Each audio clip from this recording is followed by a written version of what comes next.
गर्मी बढ़ते ही जल संकट शुरू हो जाता है, जहां मॉनसून में पर्याप्त पानी प्रदेश में नहीं गिरा, जिसे लेकर चिंता तो है। जहां जलाशय को जितना भरना चाहिए उतना नहीं भरा, मगर अभी भी पर्याप्त पानी है और निस्तार की संपूर्ण व्यवस्थाएं हो जाएंगी, मगर अभी भी हमें जागरूक होने की आवश्यकता है।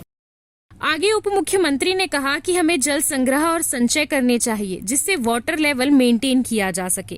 जल बचाने के लिए सरकार के साथ साथ आम जनमानस को इस मिशन में जुड़ना चाहिए और पानी का संग्रह और संचय जरूर करना चाहिए। आने वाले बारिश में हमें वाटर लेवल को कैसे मेंटेन करना है, इसके लिए योजनाएं बनाकर काम करना चाहिए। सरकार के साथ साथ आम जनता को भी इस मिशन में शामिल होने की आवश्यकता है। सरकार लगातार लोगों को पेयजल के लिए, निस्तारी के लिए समस्या ना हो पानी की, इसको लेकर सरकार गंभीरता से काम कर रही है। लोक स्वास्थ्य यांत्रिकी विभाग भी पूरी ताकत से गांव में पेयजल की व्यवस्था सुनिश्चित करने की दिशा में काम कर रही है। जल संसाधन विभाग भी लगातार इस दिशा में काम कर रही है। नगरीय निकायों को भी इस दिशा में निर्देशित किया है।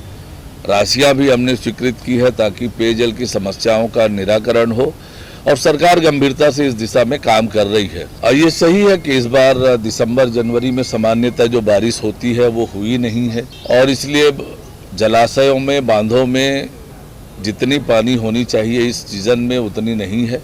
फिर भी पर्याप्त पानी है, लोगों को निस्तारी के लिए, पेयजल के लिए कोई समस्या नहीं होगी। सरकार इस दिशा में तेज गति से काम कर रही है, पर आज समय की आवश्यकता है।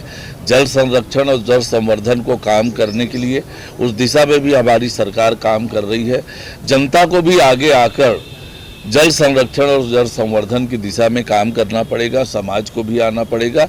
सब लोग मिलकर काम करेंगे तो निश्चित रूप से आने वाले समय में वर्षा का जल संचय करना, संरक्षण करना, वाटर लेवल को मेंटेन करना, ये आज की महती आवश्यकता है।